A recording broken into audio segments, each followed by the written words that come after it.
Selamat siang, selamat datang di ADC. Ada apa di sinema? Jika sudah bersama, bukan kita openingnya. Negara lu sih anjing. Halo, jika jumpa lagi bersama dengan orang dengan kecok kalian bukan dengan dua orang jika dengan kenapa kalau bukan dengan dua orang reviewer terfilm terkenal terkacau terkocak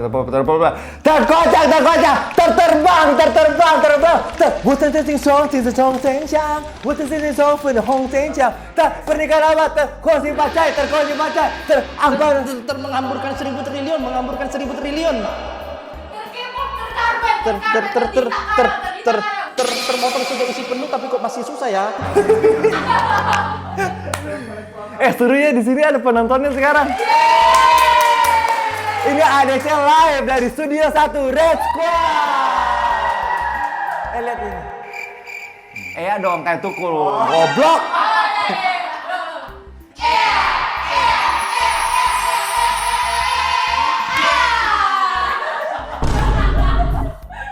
Oke guys, jumpa lagi di segmen ADC Alias Ada Apa di Sinema.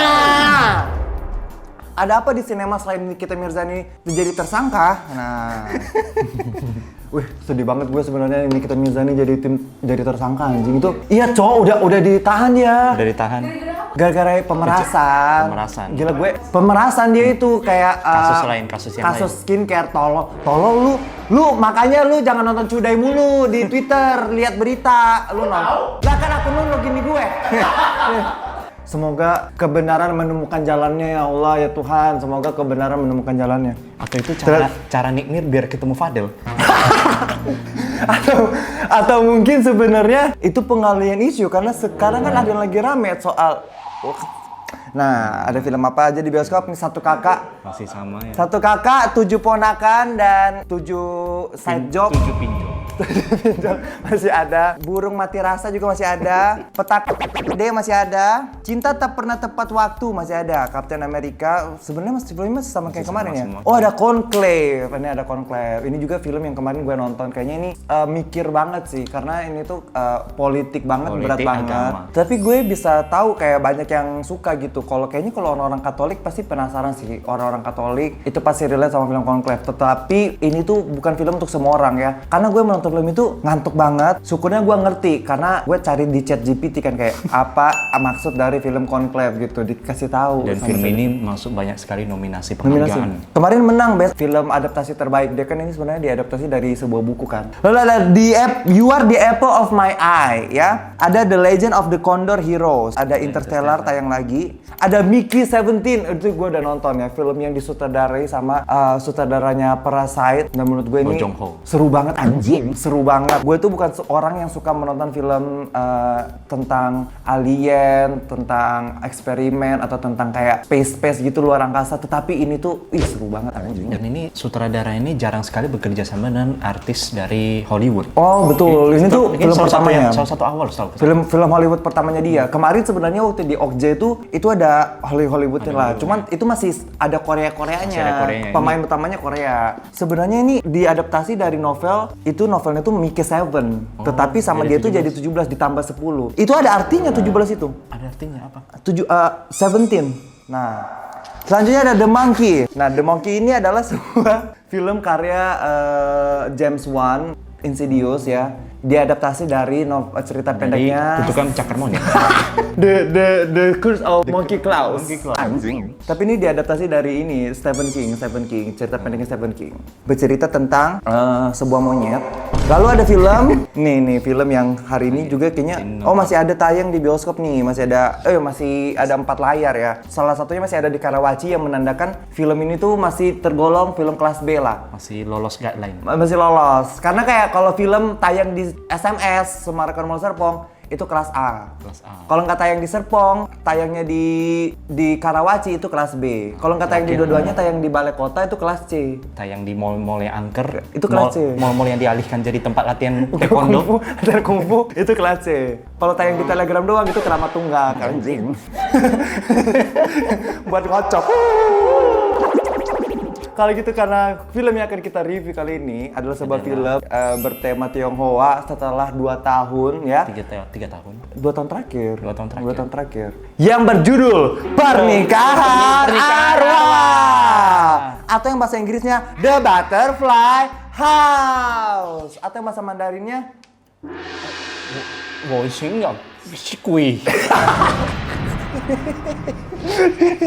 Film ini diproduksi oleh Perlita Desiani, didirektori oleh Paul Agusta, ditulis oleh Aldo Swastia dan Aryo Sasongko. Dibintangi oleh Zulfa Maharani, Morgan Oey, emang gitu anjing cara bacanya, cowok. Brigitte Cynthia, Jordi Pranata, Putri Sajul Munir, Amar Geral, Alam Setiawan, Ferdi Sulaiman, Bernadetta Bonita, Cimehong, dan juga Basuki Cahayapurnama, dan juga dibintangi oleh Kue Lumpur.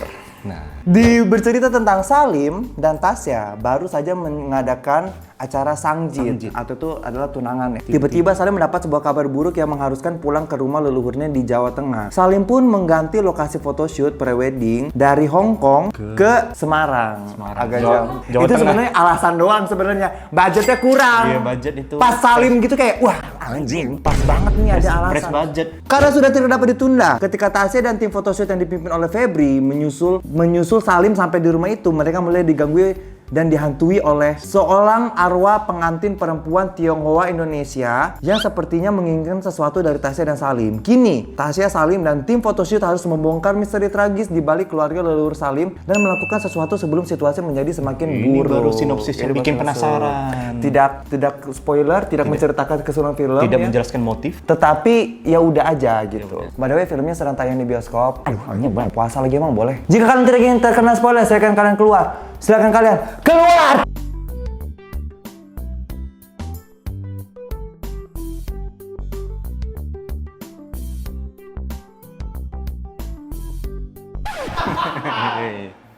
KHS. How? Apa yang kita suka dari film ini? Yang pertama sih aku suka dengan culture dan semua yang diperlihatkan di sini sangat mewakilkan tema dari film ini sendiri, Tionghoa. Betul. Dari props, metafora hingga budaya-budaya dan tradisi yang dilakukan di sini sangat mencerminkan temanya. Setuju sekali, karena terasa sekali ya di sini itu sutradaranya terutama dan penulisnya itu emang backgroundnya dari Tionghoa, atau at least setidaknya mereka do research. Researchnya itu mendalam banget sih menurut gue, dan itu tergambarkan dari adegan-adegan yang dia tampilkan. Let's say kayak boneka arwahnya yang buat nikah itu, Iya. bahkan sesimpel si Ko Chung Chung yang kayak dia tuh kan kayak dukun Cina gitu kan. Jadi dia tuh ketika dia ingin Dukun kelenteng lah. Iya, dukun kelenteng. Jadi ketika dia tuh ingin Mendeteksi arwah, dia tuh pakai kayak baje-baje gitu loh, yang kayak alat-alat Cina gitu loh. Simbolisme kupu-kupu berwarna merah dan juga kayak kuburannya, bahkan kuburannya tuh sangat Cina banget anjing. Gue tuh bisa merasakan di dalam itu ada amak gue anjing. Saking Cina. Saking Cina ya? Saking Cinanya gue rasa di dalam kuburan itu kayaknya amak gue deh gitu. Jadi kayak itu tuh sangat tergambar. Suasana rumah suasana rumah tantenya Salim yang juga terasa kayak rumah kita di kampung-kampung gitu loh, ngerti nggak sih? Suasana rumah yang kita sebenarnya nggak terlalu akrab, tapi ada foto-foto keluarga jauh yang kita nggak kenal. Iya, gitu. itu tuh sangat kayak budaya Cina banget. Ada altar yang buat sembahyang juga. Itu menurut gue kayak sebagai seorang Tionghoa Korea kayak gue. Gue campuran anjing. Tionghoa Korea, 안녕하세요. gue semuanya. Alias Tionghoa Korea, Tokor. Jadi menurut gue sebagai seseorang yang berasal dari keturunan Tionghoa, menonton film itu cukup menarik dan cukup fresh gitu. Dan mengingat kembali kenang-kenang masa kecil sih, yang tinggal di kampung atau di desa gitu. Setuju. Dan selanjutnya yang gue suka dari film ini adalah make-upnya menurut gue cukup bagus ya, terutama di make-up hantunya. Make-up hantunya juga anjing. Dan juga make up masa lalunya sih, itu cukup bagus loh. Kayak ada yang di itu loh, di dunia arwah, ada kan peti itu di dalam itu kan ada si siapa? Meihua itu kan. Meihua tuh pas disorot begini dia masih belum jadi mayat yang kering tuh. Tiba-tiba suaminya datang disorot lagi dia udah jadi mayat yang kering anjing. Udah busuk itu kan make-upnya bagus, dan make-upnya tuh terlihat sangat natural, apalagi yang di awal yang kayak mulutnya kebuka terus keluar kupu-kupu putih gitu. Itu bagus banget, itu estetik banget. Aku tuh serasa lagi menonton film Incantation atau kayak film-film Midsommar gitu-gitu loh. Itu contoh opening bumper film yang estetik ya. Yang estetik dan tepat. Dan tepat. Dan tepat durasinya. Bukan hanya tulisan merah besar. Bam anjing gitu. Itu menurut gue kayak di film ini estetiknya tuh dapat banget sih. Even kalau misalnya ini bukan tentang film Tionghoa, gue bisa merasakan kayak ya emang ini tuh skillnya si sutradara sama kameramennya aja sih. Terlihat dari estetika, desain posternya juga estetik. Estetik bener. Desain posternya juga kayak menarik gitu ya. Membuat kita ingin menonton gitu. Cukup bisa membuat kita ingin menonton sih. Terutama cude-cude di Twitter gue sangat ingin menonton. Itu hantunya tuh ini yang lo bilang ya. Jadi kayak hantu desainnya beda ketika dia duduk juga berbeda ya. Dan aku rasa itu gimana menurut? Dan aku rasa mayatnya ini semuanya prostetik, jadi itu bukan orang beneran. Tapi mereka bisa membuat mayat itu seperti memiliki banyak sekali posenya, seperti pose tidur, pose berdiri, dan pose duduk. Itu pasti ribet lagi tuh untuk urusan-urusan make-upnya itu sendiri-sendiri. Sendiri-sendiri lagi biasanya. Makanya nggak ada pose ngentot anjing. Karena ribet, bikin mayat ngentot kan ribet anjing. Masa mayatnya gitu? Masa mayatnya gitu? Iya ya, jadi kayak emang cukup sampai duduk aja. Duduk aja. Jangan ngangkang, mayat ngangkang. Jangan sampai ngentot gitu. Make-upnya sebagus itu, kayak beneran kayak kita ngeliat mayat yang membusuk, gimana sih ada gerenjolan-gerenjolan biji-biji kecil gitu ya, kayak kering. Sampai ke detail tangannya yang masih terlihat lengket sekali. Iya, gitu. kayak tangannya tuh pas kotaknya diambil kayak ngecap gitu ya, tangannya ngecap di kotak gitu kayak. Itu menurut gue kayak wah keren banget sih bagi aku. Selanjutnya adalah yang gue suka kayak meskipun film ini tuh latarnya cuman di situ-situ aja, tempatnya cuman di rumah-rumah itu aja, tetapi dia bisa mengeksplorasi rumah itu dengan baik menurut gue. Iya. Setiap tempat di rumah itu bisa dibuat seram dan estetik gitu. Dan beneran setiap ruangan itu punya porsinya masing-masing. Iya, bukan di satu tempat yang sama dan kita jadi bosan banget. Bahkan ada satu momen yang kayak dia mimpi gitu kan. Dia mimpi terus rumah itu dibuat gelap, cuman lorong hitam, ada tulisan-tulisan Cina. Ketika dia jalan lurus di ujung lorong tuh ada lampu, ada hantu warna merah begitu. Oh, itu juga estetik sih menurut gue. Itu tuh rasanya sutradara punya tes ini. Rasanya kayak Pandora. Gue rasanya sih sutradara ini habis main Biokurs itu di pick ini anjing. Habis dia mainin kayak terinspirasi nih gue nih Biokurs ini anjing di pick. Kalau nggak habis main Pandora Uninvited ini kayak wih seru ini anjing bikin horor Cina anjing. Karena berasa banget itu tuh kayak main escape room anjing. Kayak seru banget kayak jump scare escape room gitu. Jadi memang sepanjang film ini mereka lebih banyak bermain di ambience yang serem, bukan mengandalkan jump scare atau sound effect gitu sih. Benar. Hampir nggak ada malah di film ini. Kalau kita berbicara soal cerita, menurut gue ceritanya itu cukup sederhana, tetapi nggak yang flat gitu loh. Jadi kayak meskipun ceritanya sederhana, cukup bisa membuat kita tuh kayak terpaku di kursi untuk menantikan kayak ada misteri apa nih yang akan terkuak selanjutnya. Meskipun kita tahu endingnya kayak gimana gitu, tetapi kayak karena dia bangun atmosfernya, suasananya, setnya bagus, pengambilan gambarnya estetik, kita tuh jadi ada hal yang bisa dinikmati, banyak hal yang bisa dinikmati selain ceritanya. Kita bisa menikmati desain hantunya, meskipun jump scare-nya tipis-tipis, kita bisa menikmati actingnya orang-orang di sini gitu. Menurut gue kayak ini adalah contoh film yang ceritanya tuh nggak terlalu maksa pengen plot twist atau cukup sederhana, cukup simple, tetapi ternyata bisa membuat kita cukup terpaku untuk menontonnya sih. Mungkin karena kita orang ada keturunan Tionghoa, jadi kita udah tahu ceritanya ini akan kayak gimana. Bener. Mungkin non Chinese nggak tahu ini budaya seperti apa. Terutama HS sih, terutama HS dia ini kan Cina notok jedok kan. Bahkan dia ini kalau bersin aja tuh pakai bahasa Cina gitu. Baik banget sih. Dia kalau latah juga bahasa Cina. Itu. Terutama HS, dia tuh kayaknya sangat dekat ya sama budaya-budaya di film ini ya. Jadi aku udah tahu ini ceritanya akan arahnya kemana. Iya, jadi kayak kalau aku sih jujur kayak masih setengah-setengah tahu lah. Kalau HS tuh kayak dari yang dia pakai hio, karena kamu Buddha juga kan. Iya. Pakai hio yang apa sih? Nah, itu salah satu detail kecil yang bagus tuh. Dia researchnya itu sampai cara berdoa menggunakan hio yang benar itu sejajar dengan kepala, bukan dada. Apa itu ininya, maknanya? Kalau maknanya itu sebenarnya manusia dengan dewa langit itu sebenarnya semuanya lewat kepala, lewat pikiran. Makanya kita kalau berdoa atau mau menyampaikan sesuatu harus lewat kepala, bukan lewat dada. Itu metaforanya sih yang aku tahu ya. Jadi kalau orang yang otaknya ada di kepala begini, gue juga kayak netizen anjing ini. Iya. Ada adegan dia nikahan, sangjitnya itu kan kayak ada seserahan, itu tuh. Sangjitnya seserahan dan bahkan kalian lihat nanti ya di adegan meja makan para tamu, mereka itu awalnya bukan makan sendiri, mereka mengambil sumpit masing-masing dan saling bertukar makanan. Emang kayak gitu ya? Iya, itu detail kecilnya, budaya berbaginya. Nah kayak gitu, jadi menurut gue kayak as a Tionghoa, menurut gue lu bakalan eye pleasing banget dengan film itu. Tapi gue paham kenapa film ini kurang naik, kurang kayak meledak gitu, karena this is not everyone cup of tea gitu, terutama buat orang-orang yang bukan dari budaya Tionghoa, pasti akan merasanya boring sih di film ini, kayak nggak paham gitu, karena kalian nggak growing up dengan culture ini gitu. Jadi kayak emang film itu segmented banget sih gitu. Tetapi cukup fresh di antara semua film horor yang sedang tayang ini, yang lagi-lagi kayak misalnya Iblis dalam Kandungan 2 melahirkan sampai 2 kali loh dia, anjing, kayak Sampai ada sequel. sampai ada sequel yang melahirkan 2 kali loh dia, si setan itu, anjing. Instead of remake lagi, instead of bikin sequel lagi, tetapi sutradara ini datang dengan menyodorkan cerita baru yang fresh, yang berbeda. Menurut gue tuh bisa diapresiasi sih. Apalagi yang gue suka ya. Yang aku suka juga di sini film ini, sutradara dan tim naskah ini sangat berani untuk mengeksplor banyak adegan creepy itu mostly di siang hari.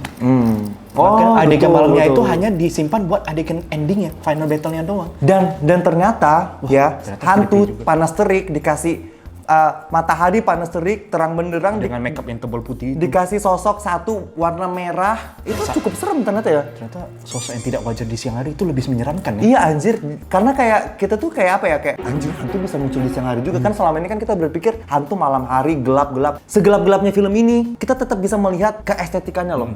Dia nggak membiarkan film itu bener-bener gelap sampai kayak film apa sih, Bisikan Jenazah yang kayak kita bener-bener mata kayak dicolok buta gitu anjir. Film itu segelap-gelapnya dia bisa mempertahankan estetik-estetik di sudut-sudut ruangan itu menurut gue. Dan yang membuat kita lebih merinding itu, dia itu adegan siang itu, adegan horor di siang hari, tidak terlalu banyak mengandalkan color grading yang aneh-aneh. Warna natural itu, Warna natural, tidak bener. terlalu sore, tidak terlalu pagi, itu warna natural di siang hari. Tetapi kayak dikasih sosok merah jebret itu serem sih menurut gue. Apalagi ada satu yang pas si ini juga serem banget sih menurut gue.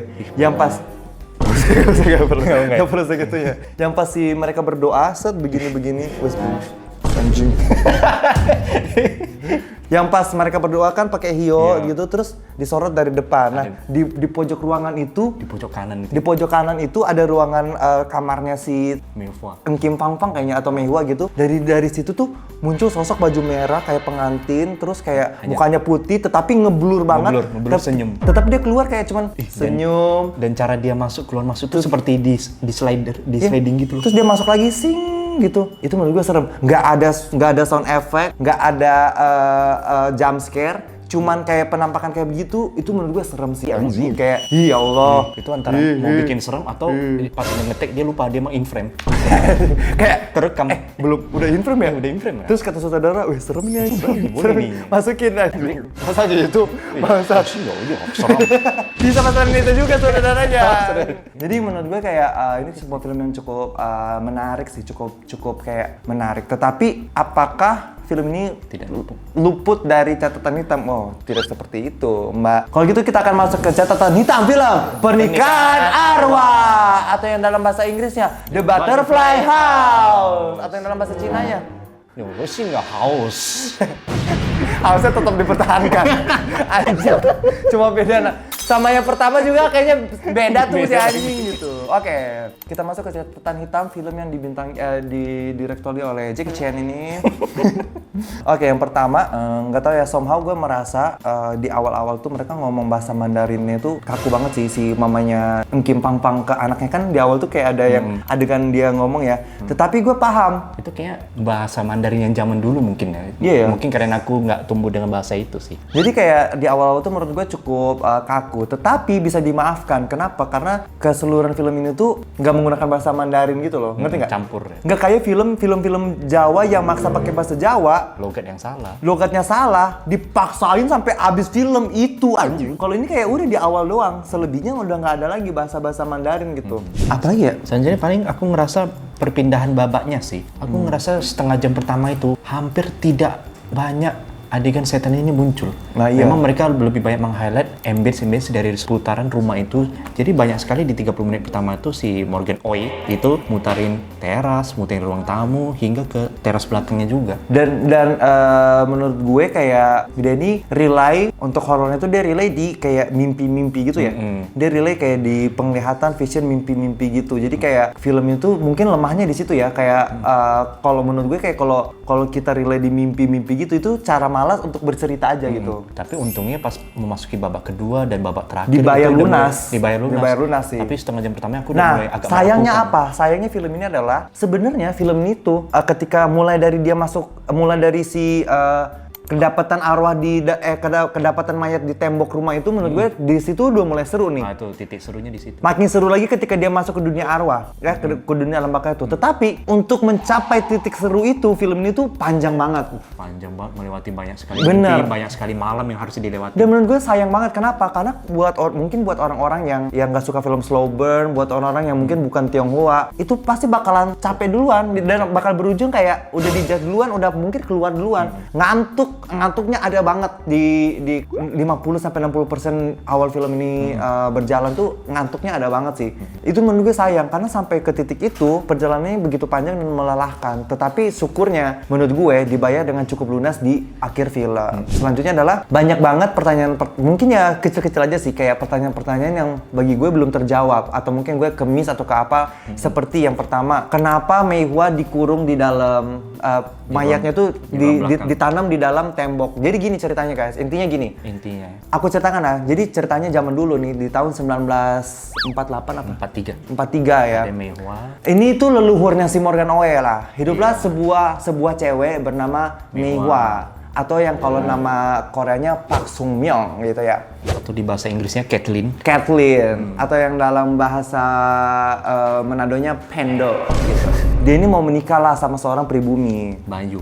bernama Mas Bayu. Bayu. Udah menikah, udah dikasih cincin ya. Besoknya menikah. Nah, besoknya pas menikah, Tapi situasi itu ternyata masih dalam penjajahan Jepang. penjajahan Jepang. Pas mau menikah, tiba-tiba rumah itu diserbu sama Tentara Jepang. Dibunuhlah orang-orang itu, termasuk si suaminya, si Bayu. Tetapi Mei Hua berhasil disembunyikan. Which is sebenarnya kayak aneh.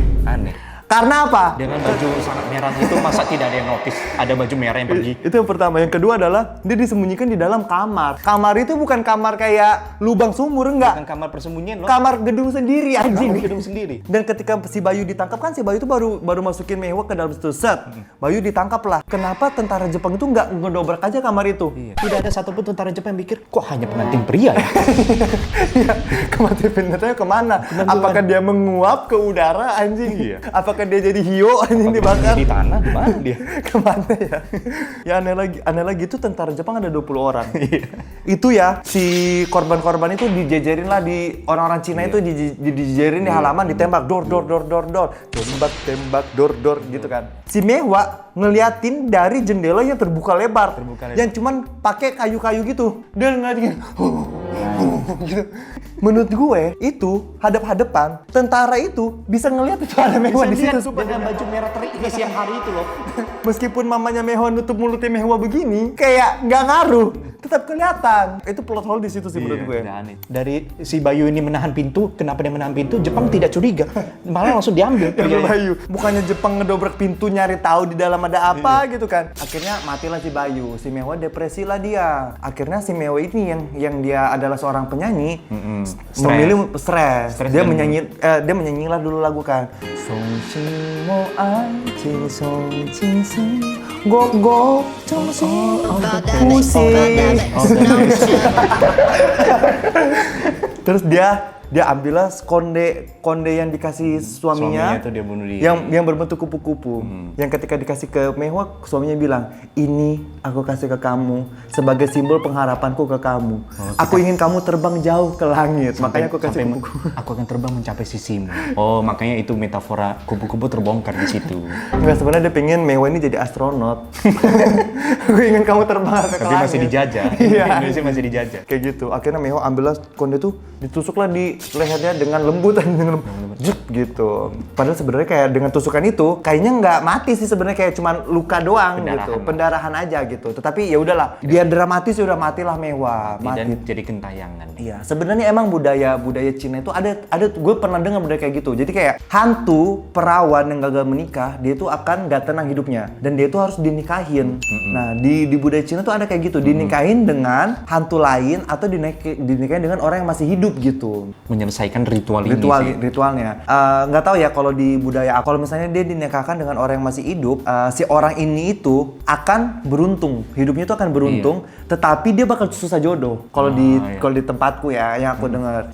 Si orang itu bakal beruntung, karirnya bagus segala macam, tetapi dia bakal susah jodoh, dia bakal susah menikah, susah pacaran sama orang lain kayak gitu. Tapi mungkin kalau di konteks ini perawan ini mati dengan keadaan bunuh diri dan dia ingin sendiri, jadi mungkin lebih memancarkan hawa negatif ke cucu-cucunya nanti. Cucu-cucunya ke depannya gitu ya. Betul bisa jadi. Jadi kayak lagi-lagi namanya budaya di semua tempat itu ya berbeda-beda lah ya. Ya udahlah. Akhirnya si Mehwa ini setiap hari itu harus didoakan arwahnya gitu. Nah, yang mendoakan dia ini ya mamanya Encim Fang Fang. Which is itu adalah tantenya si Morgan. Nah, pada suatu momen pada saat Morgan lagi sangjit, Encim Fang Fang meninggal dan Morgannya langsung mimisan di toilet. Mimisan. Jadi kayak si Encim Fang Fang sebelum meninggal dia minta kalau si Morgan tuh buat balik ke rumah lah dan melanjutkan ritual pai-painya gitu. Kalau nggak dilakukan si Morgan ini akan sakit-sakitan. Baliklah Morgan ke situ, nggak jadilah dia prewed di Hong Kong. Baliklah dia ke rumah itu, dia pai-pai. Selama dia melakukan ritual-ritual itu, si istrinya ini selalu dihantui lah sama sosok Mei Hua ini. Ya kan, dihantui segala macam sampai satu momen si Mei Hua ini nuntun si istrinya Morgan ini ke sebuah tembok. Tiba-tiba ketika dia berdiri di tembok itu retak, ternyata di dalam tembok itu ada mayatnya Mei Hua. Selama ini mayatnya Mei Hua itu ada di dalam rumah itu gitu. Nah, tapi di saat yang sama ada kuburan Mehwa di belakang juga. Nah, di saat yang sama ada kuburan di belakang yang dibilang itu kuburan keluarga. Nggak tahu isi dalamnya itu siapa. Ada 2 lagi tuh. Apakah isi di dalamnya itu Encim Fang Fang, Mehwa, atau Bayu, atau mungkin Michael Jackson, nggak tahu anjing. Soalnya Bayu pada akhirnya tidak ada yang tahu Bayu dibawa sama ke Jepang mana. kemana. Berarti itu kuburan siapa? Karena kan kata si Ko Chung Chung kayak aku nggak bisa menemukan mayatnya Bayu gitu kan. Jadi kayak itu kuburan siapa di belakang itu. Dan alasan Mei Hua selama ini nggak dikubur di tanah tetapi ditaruh di meja, ditaruh di altar itu apa? Itu nggak dijelaskan. Siapa yang taruh Mei Hua ke di altar itu, siapa yang taruh Mei Hua di situ? Nggak dijelaskan. Itu menimbulkan pertanyaan, dan menurut gue itu pertanyaan yang harus dijawab. Kenapa? Karena itu adalah misteri yang besar banget di film ini gitu. Sebelum meninggalnya bibinya, dia tidak meninggalkan pesan atau penyampaian apapun kepada Ko Chung Chung. Terus kayak Ko Chung Chung nggak tahu apa-apa. Ternyata Ko Chung Chung juga selama ini dia tinggal dekat sana, dia nggak pernah tahu juga soal keluarga ini. Tapi ujung-ujungnya ketika mereka diganggu hantu segala macam, larinya ke Ko Chung Chung gitu. Di hari kelima. hari kelima baru mereka kepikiran Ko Chung Chung. Aku cari Ko Chung Chung padahal diganggu hantu udah 5 hari. Ko Chung Chung siapa? Ko Chung Chung tuh jadi adalah sebuah kelenteng dekat rumah itu. Ada tetangga. Iya. Tetangga yang punya kelenteng di situ. Nah, dia itu ternyata adalah juga seorang ahli spiritual Chinese gitulah, ibaratnya kebetulan gitu. tinggalnya dekat rumah itu. Ya, dan menurut gue kayak si Ko Chung Chung dia baru tahu rumah itu tuh ada arwah negatifnya ketika ada yang melapor. Kan selama ini dia tinggal di situ. Orang dia juga sering nganter apa sih? Di awal film kan dia sering nganter makanan segala macam. Menurut gue itu juga plot hole sih. Kenapa Ko Chung Chung itu kayak salah satu tokoh sentral di film ini yang ternyata juga bisa membantu ritual itu. Kenapa dia dari awal nggak paham, nggak sadar, dan bahkan dia udah ketemu Morgan loh. Dia nggak warning Morgan kayak, Salim, hati-hati ya. Rumah ini seperti kayak gitu kan. Apalagi ini kan bukan di perkotaan, ini pedesaan yang harusnya secepat itu informasi. Bener, dan juga gue rasa kayak ini tuh segmennya kan kecil banget ya. Mereka tuh sesama Tionghoa. Menurut gue sesama Tionghoa tuh stick together sih dimanapun itu. Kayak ini karena gue tinggal di Palu ya. Di Palu itu ya orang-orang Chinese-nya itu saling kenal anjing, deket gitu, kayak bahkan sampai saling tahu keluarga jauhnya siapa. Tinggal misalnya gini, tinggal lu datang nih ke rumah kayak, kamu anaknya siapa? Oh, saya anaknya toko Jaya Bahari. Kenal anjing. Kamu anaknya siapa? Saya anaknya toko Sinarmas. Kenal anjing. Menurut gue untuk tetangga Tionghoa, sesama Tionghoa yang nggak peduli, itu menurut gue kayak itu cukup bukan budaya kita. Itu bukan budaya kita. Masih saling tahu sih. Kayak gitu. Cukup menyebutkan kamu anak siapa, kita sudah tahu keluarga kamu ada di mana aja. Keluargamu sampai nenek-nenek buyutmu anjing. Sampai keluargamu ada di Surabaya juga tahu anjing. Toko apa langsung tahu, bisnismu, korupsimu, aib-aibmu semua ketahuan anjing. Soalnya dulu aku pernah di kampung, aku ditanyain sama tetangga random, kamu anak siapa? Saya saya ada ini. Oh, kakek kamu dulu kerja di pelabuhan saya. Kalau aku bisa tahu. Sampai gajinya berapa juga kayaknya Gaji tahu berapa? ya anjing kayak gitu. Setahu itu orang Tionghoa. Iya kayak sesama Tionghoa itu pasti tahu menurut gue kayak gitu. Nah itu juga cukup off. Jadi pertanyaan gue yang belum terjawab adalah siapa yang naruh mehwa di dalam di balik tembok itu? Di belakang kuburan siapa? Gue masih belum terjawab soal itu. Jadi kayak mungkin kalau film ini bisa menjawab boleh DM gue langsung secara pribadi. Gue pengen tahu gitu. Mereka ini kan ke rumah itu tujuannya, tetapi bininya ini siapa sih namanya bininya? Si Tasya ini tiap hari di make up, tetapi photoshoot baru hari kedua. Hari kedua. Jadi hari pertama di make up doang. dia malah sibuk mengelilingi rumah. Mengelilingi rumah, sibuk tidur, sibuk mimpi. Jadi mulai photoshoot itu di hari kedua. Di hari kedua. Hari pertama make up buat apa? Iya anjing. Itu hari pertama saking lamanya dia make up dan dia tidak mau photoshoot itu sampai fotografernya merokok dan cari kopi. Kopi di mana ya? Di make up lagi tuh pagi-pagi. Iya, Di make up terus Morgan datang lah. Set. Cantik banget istri aku. Udah siap sayang? Udah dari kemarin. Udah dari kemarin pagi. Lu kemana ya?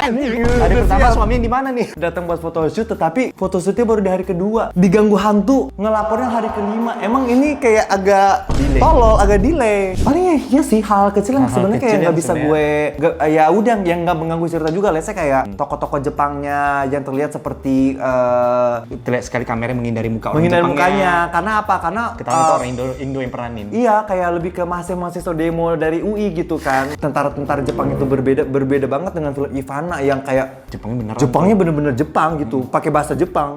Ini mah Jepang kayak bahasa Jepang aja nggak ada disebut di sini. Iya, minimal kayak ucapkanlah kata sembarang. Iya, ucapkanlah Shippuden. Shippuden. Ucapkanlah Cudai, ucapkanlah Yamate gitu kan kayak buat kita percaya gitu kan. Karena Oishi. Karena apa?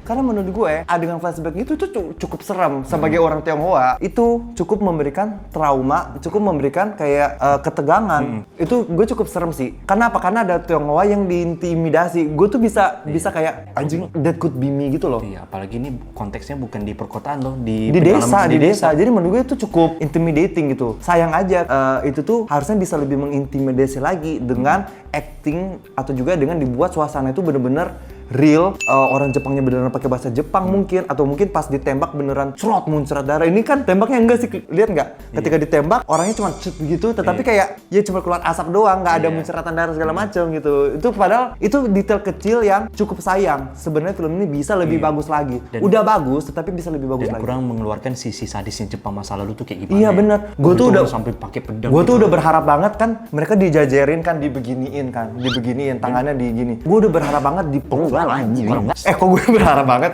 kayak nggak adegannya, kalau nggak setiap orang yang disandra itu cara matinya beda-beda oleh orang Jepang. Apakah ada dipenggal, apa lidahnya diiris dulu, disiksa ya? Kan orang Jepang terkenal kayak suka menyiksa dulu anjing. Ataukah mungkin ada yang kayak di gok-gok kalau nggak digelitik sampai meninggal. Digelitik pelernya. Waduh.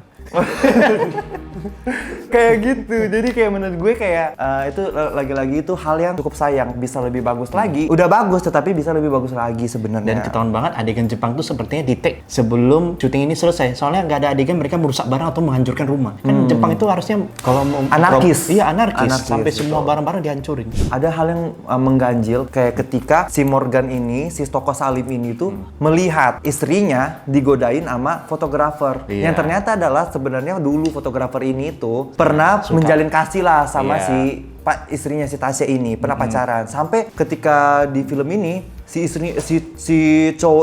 fotografer ini sampai mau cium anjing. Sampai udah confess, udah confess kayak kita balikan lagi yuk segala macem. Udah mau dicium begini si Tasyanya dorong begini. Di semua obrolan itu si Salim sebagai suami sahnya melihat loh. Melihat si fake fotografer anjing, si fake fotografer ini melihat gitu kayak. Tetapi ketika keesokan harinya bukannya dia mengkonfrontasi, dia biarkan aja tuh si fotografer di situ. Lu mau nunggu apa? Nunggu dia sama istri lu anjing. Apa gitu? Maksud gue kayak lu menunggu apa? Dibiarkan kalau gue jadi suaminya, gue akan kamu kurang ajar, pergi kamu. Itu baru laki bro. Ketika di akhir-akhir mereka harus ritualnya adalah mereka harus mencari barang asli dari Bayu, which is ternyata itu adalah cincin nikah kan, yang udah dikubur. Dan mereka akhirnya bongkar kuburan nih. Sementara ini cara menikahkan arwah ya. Sementara si Tasya dia harus pergi ke dunia arwah untuk menarik Bayu buat dinikahkan sama Mei Hua. Jadi ada tugas-tugasnya. Iya. Cowok-cowok dua ini bertugas untuk menggali kuburan. Mencari- Udah tuh menggali-gali kuburan. barang bayu. Ketika itu terjadilah deep talk. Obrolan pria. Gue udah tahu lo sama Tasya, lu jangan ganggu hidup gue lagi ya. Dengan baik, hanya merangkul gitu. Yang terjadi apa selanjutnya? Yang terjadi adalah si fotografer itu mengambil apa? Cangkul, Cangkul. dipukullah kepalanya si Morgan. Mampus, tolol. Harusnya lu dimatiin aja sekalian anjing. Dasar suami bencong, suami boti anjing. Kayak kesel banget gitu loh. Kayak maksudnya kayak lu sebagai suami nggak ada kayak insting buat melindungi istri lu. Pasangan lu. Melindungi pasangan dari lu. godaan gitu. Iya. Malah pas dia mendengar obrolan Tasya sama fotografer ini, dia malah sedih dan bilang, iya kamu lebih baik tinggalin saja. Iya, maksud gue kayak lihat HS yang sudah kasih segalanya ke pacarnya, udah kasih iPad, udah kasih iWatch segala macam, masih ditinggalin. Apalagi lu. itu udah kejauhan sih. itu udah kejauhan sih. Terus udah Apalagi lu sebagai suami yang gak bisa melindungi istri lu. Dia aja ditinggalin. kita bahas yang mana? Bahas yang mana? Jadi menurut gue kayak tetapi ternyata 7 tahun kandas. tepuk tangan. Mendingan duitnya buat beli buat diri sendiri anjing. Udah dapat rumah, udah dapat bisa DP rumah anjing. Nah, si Morgan kan pingsan Balik akhirnya. lagi. Balik lagi. Fotografer itu emang di-keep di film itu sampai akhir. Ternyata emang ada plotnya. Ternyata sebagai villain. iya, ternyata Tasya ke dunia arwah dia udah mendapatkan si Bayu tuh. Udah ketemu dia sama Bayu di dunia arwah. Diajaklah Bayu buat menikah sama Mei Hua. Misinya Tasya udah selesai. Udah selesai. Nih. Tinggal Tetapi misinya suaminya nih.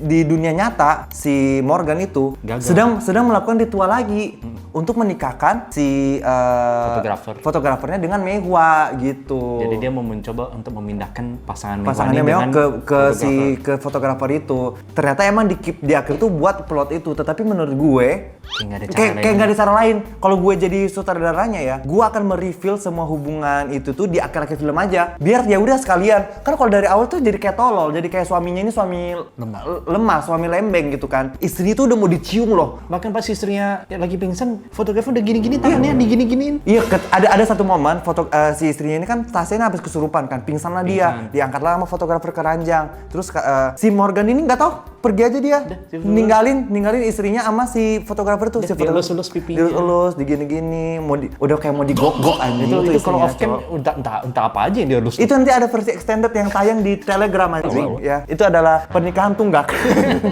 Ada versi di pernikahan tunggak anjing. Ketika plot itu ditaruh di tengah, film ini jadi lemah karena taruh aja semuanya di akhir gitu. Jadi kayak biar intens. Kayaknya karena semua motif setiap karakter, setiap background story udah terbuka ya? Dari hantu-hantu ini udah terbuka, jadi bingung mau taruh plot apa. Udah ketebak di babak terakhirnya akan seperti apa. Dan lagi-lagi karena ceritanya terlalu sederhana, jadi kayak ya ini termaksimal yang bisa mereka lakukan ya. Atau mungkin kayak mereka yang nggak kepikiran aja gitu kayak untuk taruh. Karena sebenarnya film ini itu bagusnya 1 jam aja. Iya kan? Ini malah 1 jam 40 menit dengan cerita yang sudah ketebak dari tengah-tengah. Iya, kalau film itu 1 jam aja, karena ini film yang sederhana, nggak ada plot twist yang gimana-gimana. Ketika film 1 jam aja, bagus banget ini. Perfect ini. Ini kalau short film aja masih bisa sih. Bagus banget, tetapi kayak karena dia ini terlalu di-stretch, jadi disitulah jadi ada kelemahannya sih menurut gue. Selain itu, endingnya ternyata Morgan gagal menikahkan si fotografer dengan Mei Hua karena dua arwah si Mei Hua sama Bayu ini sudah masuk ke dunia nyata gitu. Jadi endingnya kayak si Bayu ini ingin membunuh si Morgan.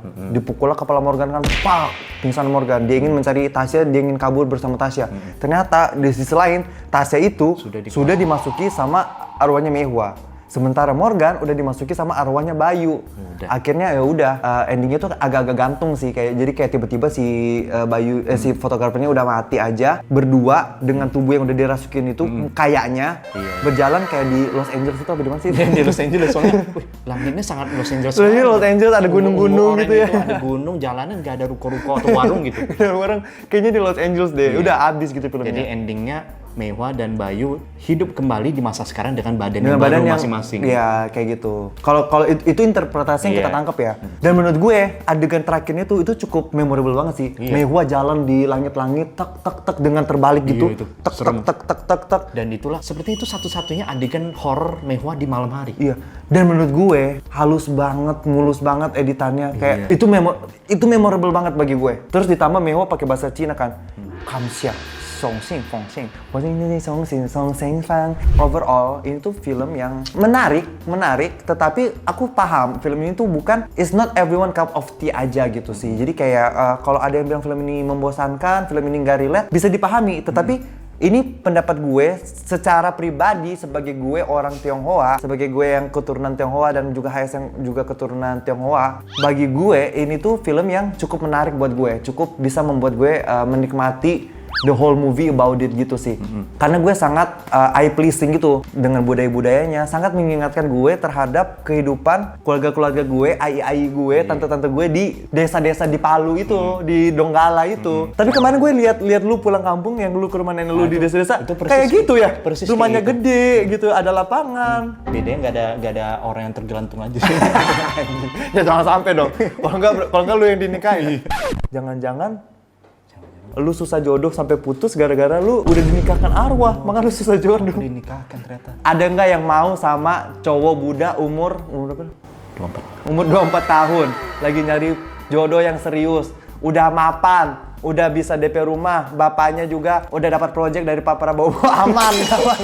aman, hidup aman kalau sama cowok Buddha yang gini. Coba silakan komen nanti ke DM dia aja anjing gitu. Film ini emang gue akuin cukup membosankan di awal film sampai ada momen gue juga mengantuk. Tetapi syukurnya di akhir film dibayarkan dengan lunas dengan ending yang menarik juga, kayak filmnya itu ceritanya sederhana tetapi bisa dinikmati.